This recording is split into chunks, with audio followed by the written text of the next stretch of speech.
Isip naman ang iyong labi, pagkagat kahit konti, mayakap ka't palaplap ka.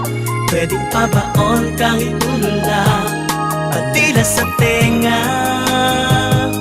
mula sa leeg paitaas, patungo sa bewang, mula sa leeg paibaba, patungo sa bewang, mula sa leeg paibaba.